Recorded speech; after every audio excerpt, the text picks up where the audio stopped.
What happened when an undercover CEO walked into his own struggling flower shop and discovered that beneath the scent of roses and smiles, a toxic work culture had taken root? Hello, lovely listeners and kind-hearted souls. Today's story is more than just about petals and profits. It's about empathy, quiet strength, and the powerful bloom of second chances. When dignity is trampled and voices are silenced, one CEO chooses to step off the pedestal and into the potting soil to make things right. This is the Magnolia Revival, a story that shows how real leadership grows from the ground up. Amelia Tran stared at the one-star review on her tablet, the words sinking deeper than she expected. It wasn't about a wilted bouquet or a late delivery. This one hurt. A customer had entered the Petal and Thorn branch in Seattle looking for a simple sympathy bouquet to lay on her daughter's grave. With a budget of just $25, she'd been met not with compassion, but with cold dismissal. The review described how the store manager had scoffed at her request and told her, loud enough for others to hear, that flowers weren't charity.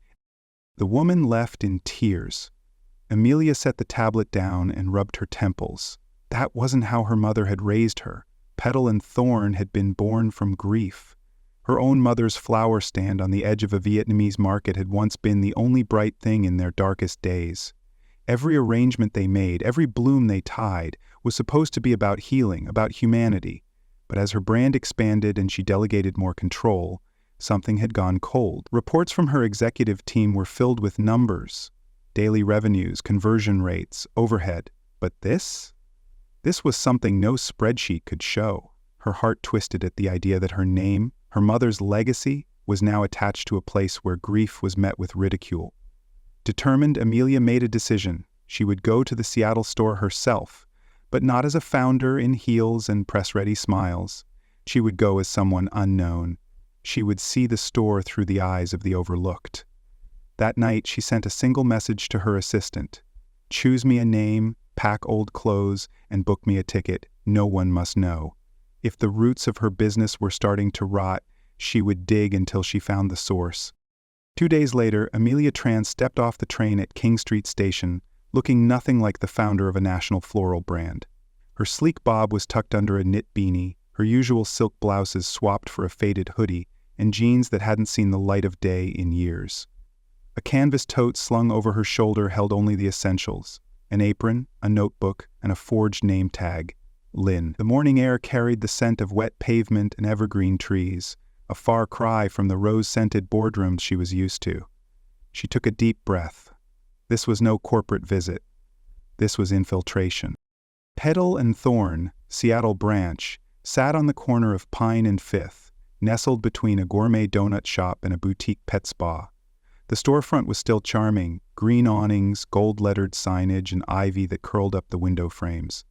But as Lynn stepped inside, the air changed.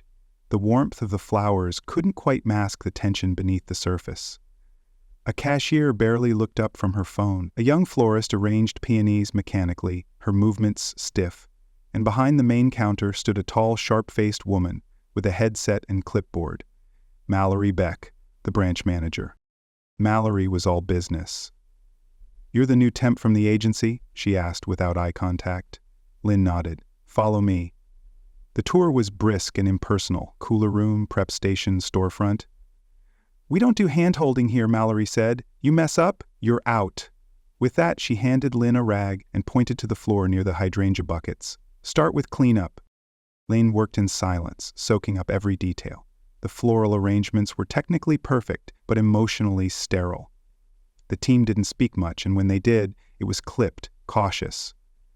In the break room, Lane overheard whispered complaints, hours cut without warning, tips never distributed, Mallory berating someone over bruised lilies. This wasn't just poor leadership. It was fear in full bloom. That night, back in her motel room, Amelia journaled every interaction. This store didn't need better marketing. It needed its soul back.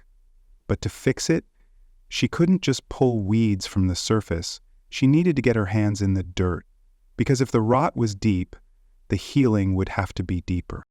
By the end of her first week undercover as Lynn, Amelia had begun to feel the crushing weight that hung over the shop like a fog. Mallory Beck ran Petal and Thorn's Seattle branch with the efficiency of a military drill sergeant, but none of the compassion. Every task was measured by speed, not care.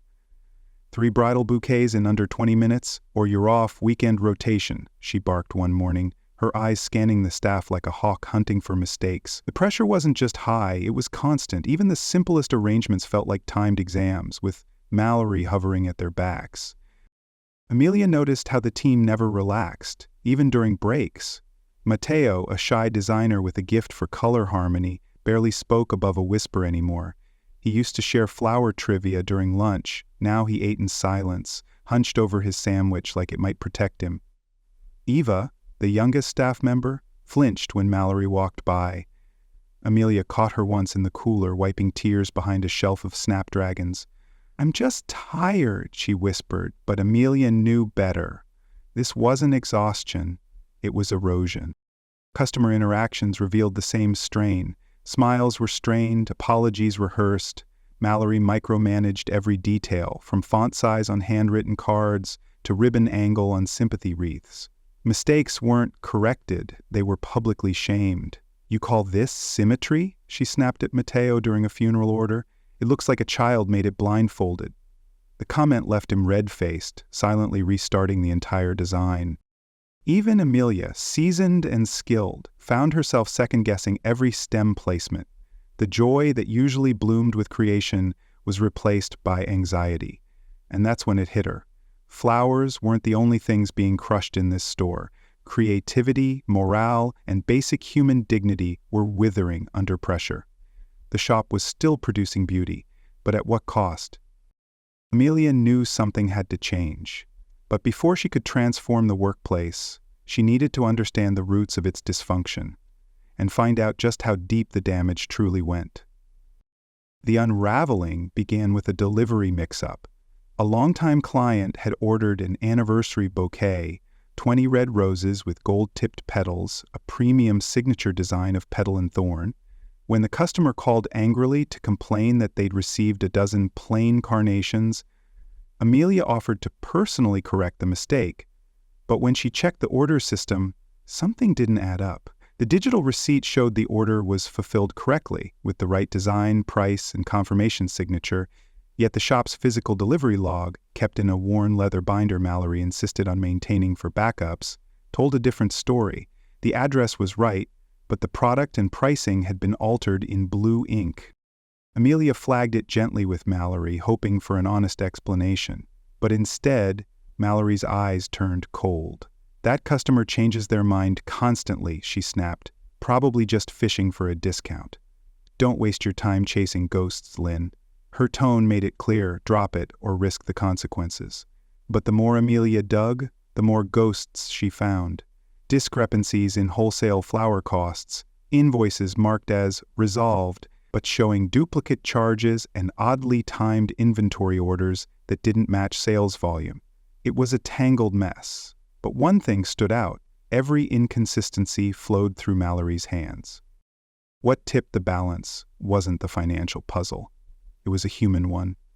Late one evening, Amelia stayed behind to clean up when she overheard a hushed conversation between Mallory and the delivery driver, Ross. "Keep the cash drops under 200, all right," Mallory said. "No flags, no questions, and make sure you log the extra blooms as donations." Ross nodded nervously, but Amelia had already taken a photo of the logbook showing the transaction. Mallory was clearly manipulating. That moment changed everything. This wasn't just mismanagement or toxic leadership, it was fraud, carefully concealed beneath petals and packaging tape.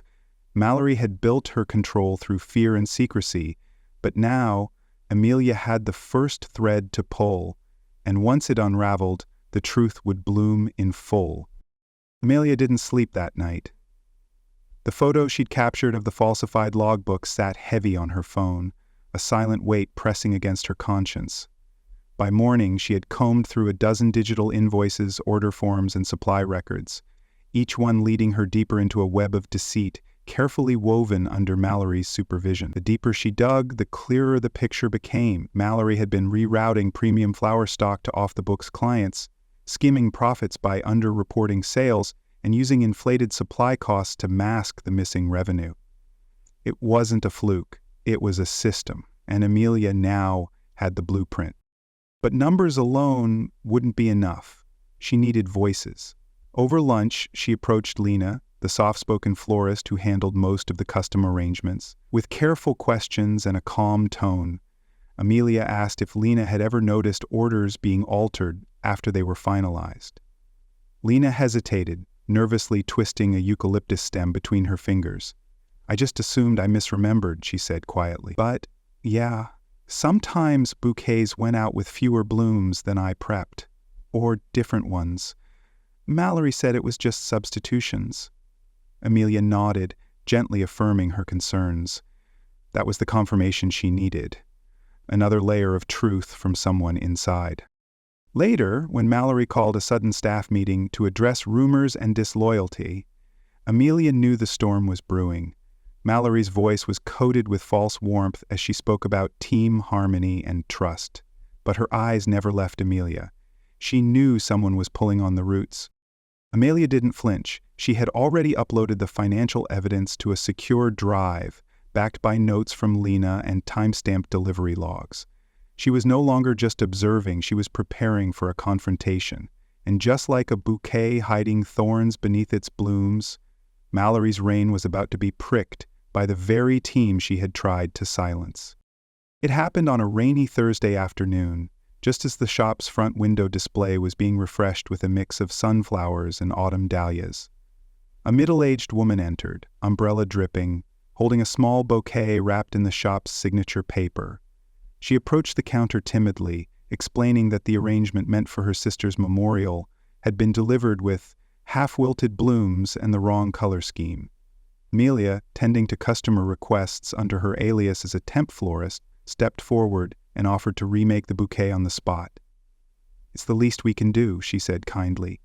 But before she could reach for fresh stems, Mallory emerged from the back with a tight smile and a sharper voice. "We don't remake custom orders unless there's physical damage," she said, cutting off both Amelia and the customer. "Those flowers were hand-picked. Maybe your expectations were too high." The woman blinked, stunned by the coldness. Amelia started to speak again, but Mallory shot her a glance that froze her in place. "This is a matter for management," Mallory snapped, "not temps." A silence fell over the shop. Lena and the junior florist Marco watched from the workbench, eyes wide. The customer's expression turned from disappointment to humiliation as she quietly left the bouquet on the counter and walked out without another word. Amelia's hands curled into fists at her sides. Mallory didn't apologize. She simply turned on her heel and vanished into the back room, leaving the wilting flowers as if they were someone else's problem. The moment the bell above the door chimed, signaling the customer's exit, Amelia turned to Lena. "That's not who we are," she said under her breath. Lena nodded, voice hushed. "That's who she's turned us into." That display of disrespect wasn't just poor customer service, it was a clear sign of Mallory's toxic authority. She'd turned the floral shop, once known for its warmth and care, into a place where kindness was punished and shame handed out like change. Amelia knew then that Mallory's downfall couldn't be delayed any longer. It was time to act, not just for the business, but for every employee forced to stay silent in the presence of cruelty. The next morning, sunlight spilled across the polished floor of magnolia and sage as Amelia stepped through the doors, this time no apron, no alias. Dressed in a soft sage-green blouse and tailored slacks, she moved with quiet authority, no longer hidden behind her disguise. Mallory glanced up from the register and froze mid-sentence, her face draining of color. The employees fell into stunned silence. Amelia offered a polite nod, then spoke with calm finality. "Let's talk, in private." Inside the office, the truth unfurled like a long-concealed vine. Amelia laid out the findings. Tampered timesheets, customer complaints buried or falsified, denied raises, and unauthorized use of store accounts for personal gain. She spoke not with anger, but with measured conviction. There was no yelling, only facts, and an unshakable resolve. Mallory tried to protest, but Amelia silenced her with a single statement. "You treated this place like a throne, but it was never yours to rule." By noon, Mallory was gone, escorted out not with drama but with quiet consequence. Amelia gathered the team and introduced herself fully. Gasps rippled through the room, but what followed was not fear, it was relief. She apologized for letting distance create room for rot and promised it wouldn't happen again. Lena was promoted to lead floral designer, Marco to logistics coordinator, and everyone's concerns were finally heard, not dismissed. The stale air that had clung to the shop like old eucalyptus began to clear. In the following days, the shop truly began to bloom again. The front window showcased arrangements bursting with personality and passion. Customers returned, not just for flowers, but for the kindness that accompanied them. Blake, once quiet and cautious, offered suggestions for sustainable packaging, and they were implemented without hesitation. Breaks were respected, praise became regular, and laughter returned to the workspace. The soul of Magnolia and Sage had been suffocating under control, but now, with every honest conversation, every joyful bouquet, it came back to life. And at its heart stood Amelia, not just the owner, but a leader who had finally chosen to grow alongside her people. With Mallory gone and trust slowly taking root, Amelia turned her focus to cultivating a workplace where growth wasn't feared, it was celebrated. She began with something symbolic yet powerful, replacing the dusty Employee of the Month plaque, previously untouched for nearly a year, with a lush team garden, a real indoor herb and flower patch tended to by staff during breaks. Each team member added their favorite plant, and with every new sprout, a quiet plant bloomed. It was a visual reminder that every hand mattered, that this shop would grow best when nurtured by many, not ruled by one. Amelia implemented new systems with input from the entire team. Instead of top-down directives, weekly check-ins were held in the break room over coffee and pastries. Everyone got a say on pricing, new bouquet themes, even local collaborations. Marco suggested partnering with a local bakery for gift bundles. Blake recommended a late-shift playlist to boost morale. Lena, now thriving in her leadership role, proposed workshops on floral design for the community, and they sold out within days. Underneath the operational improvements was something more profound: safety, emotional safety. No longer did employees walk on eggshells. Mistakes were discussed, not punished. Suggestions were welcomed, not dismissed. Slowly, the fear that had once clung to every stem and schedule melted away, replaced by shared purpose and genuine care. Customers noticed the difference too. They lingered longer, commented on how the place feels warmer, and left glowing reviews that told stories not just of beautiful arrangements, but of beautiful service. The shop's ratings soared, but Amelia didn't dwell on numbers anymore. What mattered was watching Lena laugh during a rush, seeing Marco proudly explaining their delivery routes to a trainee, and catching Blake humming as he trimmed stems by the window. Replanting the culture wasn't about fixing everything overnight. It was about showing up every day, with intention, listening more than speaking, and believing that even the most wilted spaces can thrive again. Magnolia and Sage was no longer just a flower shop. It was a living, breathing tribute to resilience, compassion, and second chances. It was a quiet Thursday afternoon when Blake's 9-year-old son Elijah stepped into Magnolia and Sage for the very first time. The bell above the door chimed softly as he entered, clutching the hand of his grandmother, whose sharp eyes scanned the shop with cautious curiosity. Blake had told her about the changes, how things were finally different, finally better, but he wasn't sure she believed him, until now. Elijah's gaze danced over the shelves of sunflowers, eucalyptus bunches, and pastel-hued daisies, but it was the sight of his father, kneeling beside a display of fresh lilies, that made him pause. "Dad?" he called, his voice hopeful and a little shy. Blake turned slowly, blinking in disbelief, then smiled, a real, full smile, as he stood and wiped his hands on his apron. "Hey, buddy," he said, voice catching slightly. "Didn't know you were coming by."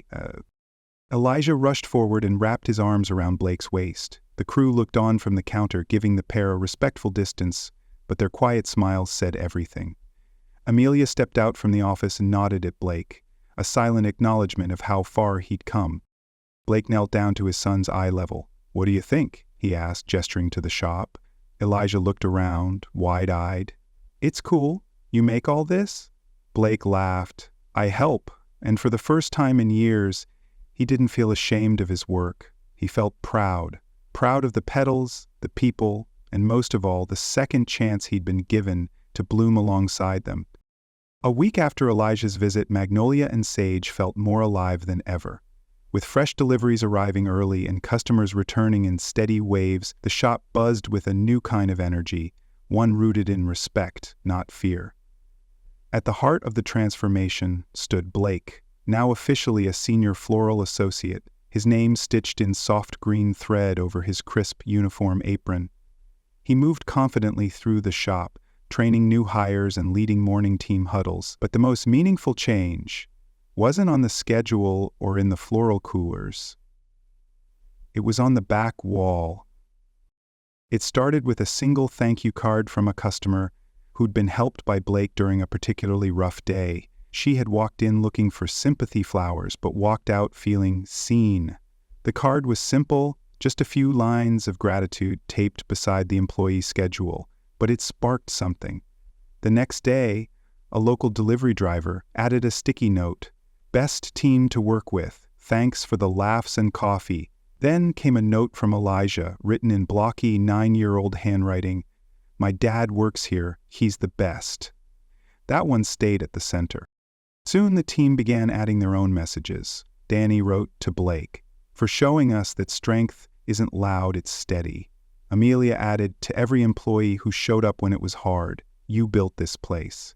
Even Harrison, the once detached regional manager, left a note after a surprise visit. This shop sets the new standard. Proud doesn't even cover it. The wall became a living collage of hope and humility, small scraps of paper capturing something bigger, a shared belief that kindness, consistency, and second chances could change everything. Customers started noticing too, asking questions, reading the notes, even adding their own. One afternoon, a teenage girl tacked up a doodle of a sunflower with a message that read, "This place feels like sunshine." As Blake stood before the wall one evening, sipping tea and watching the golden light of sunset spill across the bouquets, he felt something anchored deep within him, not just relief, but purpose. Magnolia and Sage wasn't just a flower shop anymore. It was a garden of resilience, and gratitude was blooming in every corner. The story of Magnolia and Sage teaches us that real leadership isn't about titles, it's about presence, empathy, and action. When Elijah Carmichael stepped away from boardrooms and into his own flower shop disguised as a temp, he uncovered a truth no report could reveal, a toxic environment where good employees were withering under poor management. Through quiet observation and genuine connection, he rediscovered the power of listening and lifting others up. Blake's resilience serves as a reminder that strength often hides behind silence, and that those who work through pain, both visible and hidden, deserve to be seen. It also highlights how vital it is to create workplaces where people feel safe, valued, and heard. Change didn't come through a policy memo, it came through one person daring to care more deeply. The story reminds us that businesses bloom when their people do. A single act of kindness, a moment of standing up for what's right, and a willingness to return and rebuild can shift an entire culture. Gratitude, fairness, and compassion aren't just soft values, they're the roots of long-term success. And sometimes, all it takes is one undercover visit to remember what truly matters.